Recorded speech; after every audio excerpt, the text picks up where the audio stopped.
या ठिकाणी आयोजित करण्यात आलेली आहे। उद्या विधान परिषद निवडणुकीसाठी मतदान नेमकं पार पडतंय आणि आज तुम्ही काय नेमकी भूमिका राहणार आहे आपल्या निवडणुकीसंदर्भात?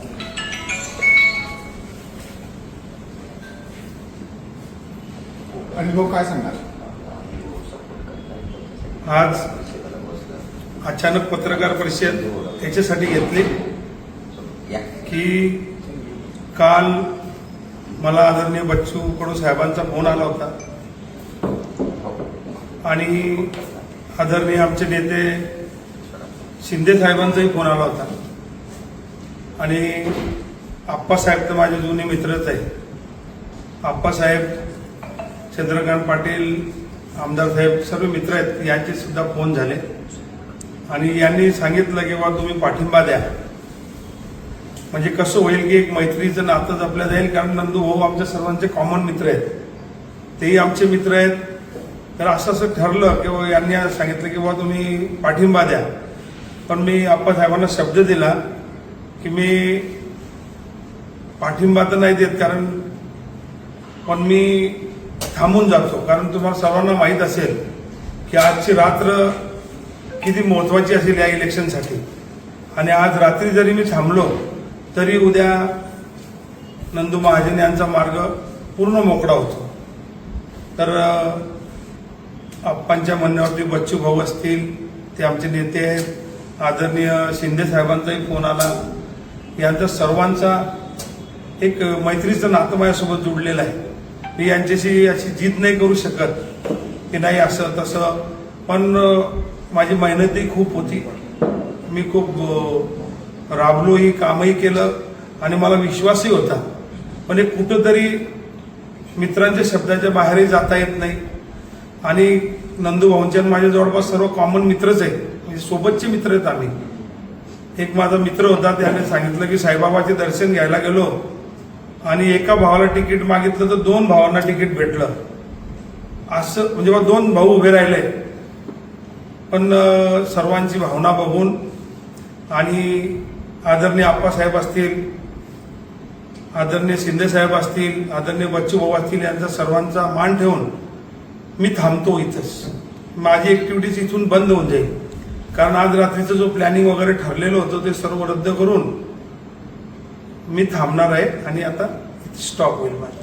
पण तुम्ही एकीकडे पाठिंबा का जाहीर करत नाही म्हणता, एकीकडे म्हणतात नंदू मित्र आहेत, त्यांचा मार्ग सुकर होईल, थेट पाठिंबा का जाहीर करत नाही? पाठिंबा कसं असतं की ज्यांनी माझ्यावरती विश्वास टाकलेला होता, मला तोही विचार करावा लागतो। पाठिंबा सारखंच झालं ना, मी थांबलो म्हणजे काय पाठिंबा, मी थांबलो म्हणजे तोच विषय आला। जाहीर का करत? माझी ऍक्टिव्हिटीज जर सुरू झाली रात्रीतून तर त्यांना उद्या अडचण येईल, तर मला ते करायची नाही, मी थांबलोय। याबद्दल काही आश्वासन देण्यात आलं का? काहीच आश्वासन नाही, काहीच नाही, काहीच विषय नाही। नाही, काही परमेश्वराने मला काही कमी ठेवलेली नाही की कोणत्या आश्वासनावरती मी चर्चा करेल, या कोणतीच कंडिशन ठेवून आम्ही राजकारणात करत। ती कंडिशन, हा आशीर्वाद शिंदे साहेब जे देतील पुढच्या फ्युचरमध्ये जीवनात जो त्यांचा आशीर्वाद राहील तेच आमच्यासाठी पुढचे सगळा विषय आहे। म्हटलं होतं गिरीश महाजन यांनी मला फोन केला होता माघारीच्या दिवशी आणि तुम्ही माघारी याची विनंती केली होती, तुम्ही त्यांच्या शब्दाला मान दिला आणि मात्र एकनाथ शिंदेच्या शब्दाला मान दिला, काय सांगा? त्यावेळेस असं होतं की त्यांनी माघारीसाठी मला फोनही केला होता। मान गिरीश भाऊंचाही तेवढाच आहे जेवढा साहेबांचा आहे, तो विषय नाही आहे। मैत्री असते, मी अगोदरच बोललो होतो की गिरीश भाऊंशी संबंध तर सर्वांचीच असतात ना। पार्टी जेव्हा आपण आता 30-35 वर्ष झाले आम्ही राजकारणात आहे, तर मैत्रीचे संबंध सर्वांसोबत आहे, गिरीश भाऊंसोबतही आहे।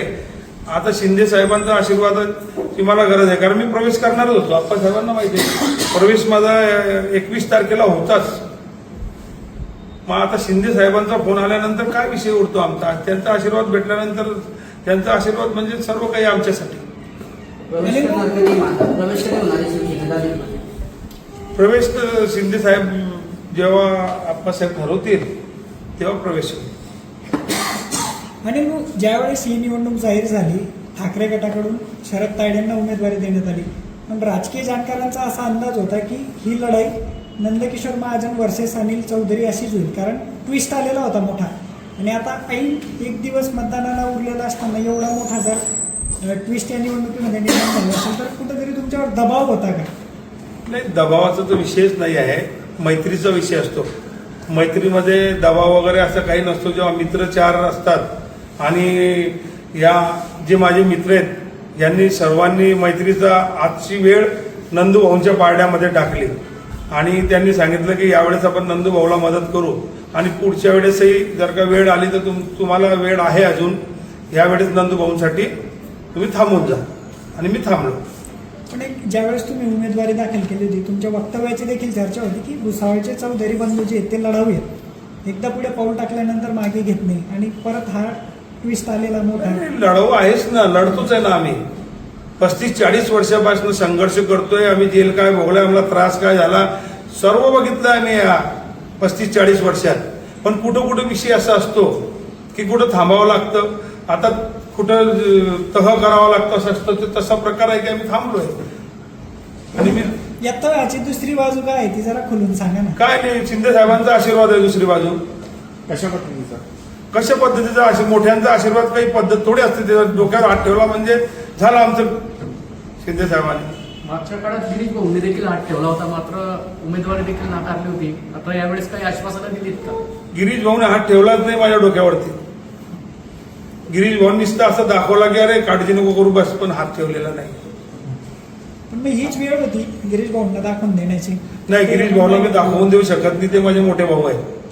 गिरीश भाऊंना दाखवून देण्याची भाषा माझ्या तोंडात येऊ शकत नाही, कारण त्यांच्यासोबत वेळ गेलेली आहे आणि आपण इतक्या खालच्या थराचे विचाराचे लोक नाही आहेत की वेगळ्या पद्धतीने गिरीश भाऊंसंदर्भात बोलू. गिरीश भाऊंचा आदर आहे मला आणि आयुष्यभर राहील तसं बच्चू भाऊंचा आहे. आणि शिंदे साहेबांचा तर विषयच नाही. आता त्यांचा आशीर्वाद भेटला नाही. एकीकडे म्हणतात मोठे भाऊ आहे, दुसरीकडे म्हणतात त्यांनी आशीर्वाद दिलाच नाही मला. आता दिला नाही तो त्यांचा विषय आहे ना. त्यांनी द्यायला पाहिजे होता गिरीश भाऊने मला आशीर्वाद. आतापर्यंत मी आमदार असतो त्यांचा आशीर्वाद भेटला. पण देताना असा आशीर्वाद दिला की माझ्याच मित्राला दिला चंदू पटेल, तिथेही मी बोलू शकत नाही. म्हणजे मैत्रीमध्येच माझं असं सँडविच होत आहे मला असं वाटतं. आपण काय सांगणार या ठिकाणी? आपण अनिल चौधरीची माघार घेण्यामध्ये या ठिकाणी यशस्वी ठरलेला आहात.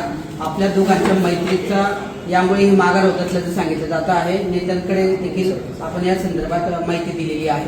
नाही, सगळ्यात महत्वाचा विषय की प्रहारचे नेते आदरणीय बच्चू भाऊ यांनी शिवसेनेत प्रवेश करून शिवसेनेकडून विधान परिषदेची आमदार म्हणून त्यांना निवड केलेली आहे आणि मला वाटतं ते आता संपूर्ण विदर्भ हा त्यांच्या अंडर आहे. आणि मला कालच मला वाटतं बच्चू भाऊंना देखील बच्चू भाऊंचा अनिल भाऊंना फोन आला आणि त्यांनी अनिल भाऊंशी बोलल्यानंतर कालच मला फोन केला. परंतु मी काल मुंबईत असल्यामुळे मी इथे येऊ शकलो नाही. मी आज सकाळी आलो आणि उद्याची तयारी चालली होती, त्याच्यामुळे मी इथे येणं लेट झालं. पण मला बच्चू भाऊंनी सांगितलं की माझं अनिल भाऊंशी बोलणं झालेलं आहे, तुम्ही जळगावला जा आणि अनिल भाऊंसमवेत तुम्ही थांबा, कारण महाराष्ट्रामध्ये शिवसेना आणि भारतीय जनता पक्ष राष्ट्रवादी आरपीआयची युती आहे. त्या युतीमध्ये आपल्यामुळे, कारण एकटे अनिल भाऊ असते आणि आपण जर काही केलं नसतं तर मग गोष्ट वेगळी होती.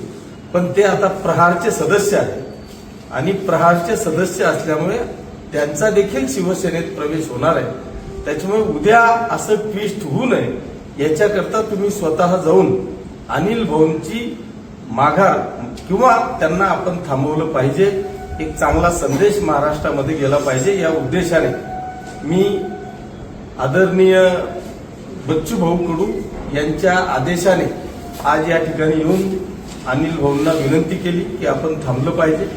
त्यांनी त्या विनंतीचा मान राखत बच्चू भाऊंचा आणि एकनाथजी शिंदे साहेबांच्या आदेशाने किंवा त्यांच्या विनंतीवरून ही आजची ही उमेदवारी त्यांनी या ठिकाणी थांबवलेली आहे.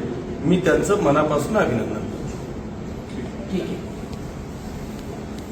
Rangrez tent house and tent decorators आपके हर खुशी के मौके पर एक बार जरूर संपर्क करें. सभी कामों में माहिर और अच्छी क्वालिटी, यही हमारी पहचान है. Special mandap decoration, stage decoration, balloon decoration, light decoration, night event और जो आप चाहे. Rangrez tent house and tent decorators contact और व्हाट्सएप नंबर है 9850734479 और 8180024510 और 7709123138. पता है सालार नगर सुन्नी मस्जिद के पास, जलगांव.